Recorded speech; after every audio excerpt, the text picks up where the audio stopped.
what is the event horizon? The event horizon is the boundary of the region of space-time. So for example, this is a black hole, this is a region of space-time. Space and time are two dimensions of the universe. Space, time and distance, there are three dimensions. So space and time, when joined together, form space-time.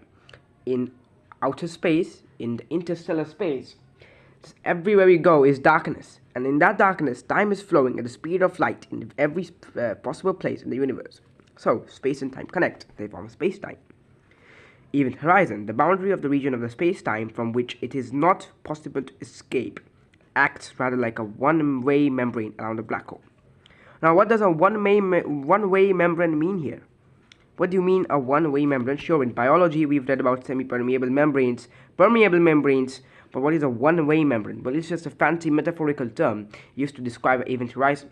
Basically, for example, if I were to stand around a black hole, I could enter its event horizon, but I cannot exit from it. Everything can enter the event horizon, but nothing can ever exit it, which means that the event horizon is the path in the space-time of light that is trying to escape from the black hole, and nothing can travel faster than light. A black hole travels at the speed of light, and the event horizon, well, it's trying to escape the black hole. Well, so it ain't possible. It ain't possible. A poet Dante once said, "All hope abandon, ye who enter here." Well, this poem, this line from the poem of Dante, in the poem which is known as Entrance to Hell, perfectly describes an event horizon. Once you're near one, and once you start to get attracted towards it by gravity, abandon all hope, for you will be there for eternity, for infinity. Perfectly sums up an event horizon, doesn't it? Anyone or anything who falls through the event horizon will soon reach the region of infinite density and the end of time, because time simply won't flow there. It's been theoretically proven. How, I don't know. But basically, it's a singularity, which means it's not even not entirely in the past or entirely in the future, but time is singular there.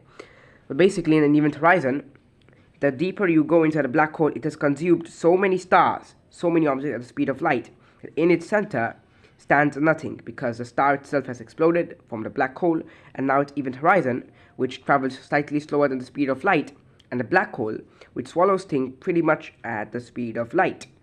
So it's in loop, the black hole. Time is singular there, and once you enter it, you'll be there for eternity, because you cannot exit it. Its gravity is simply too strong, and time will pass by at different speeds, at the speed of light, or any other speed, is if the black hole explodes and forms a supermassive black hole, but who knows? Who knows? You'll be there for eternity.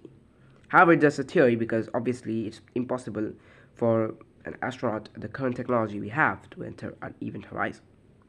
That sums up today's video about the event horizon. To sum it up, final summary, it is the boundary of the region of space-time from which it's not possible to escape physically, and it acts as a one-way membrane at the black hole. Objects like astronauts, asteroids, or any objects can fall through the event horizon, but nothing can ever get out of it because of gravity. And yes, all hope abandoned, ye who enter here. Once you enter here, all hope is abandoned, because time is singular, it is a singularity, because once you're there, you'll be there for infinite years, and time won't flow. Time will flow, because you will be there for infinite years.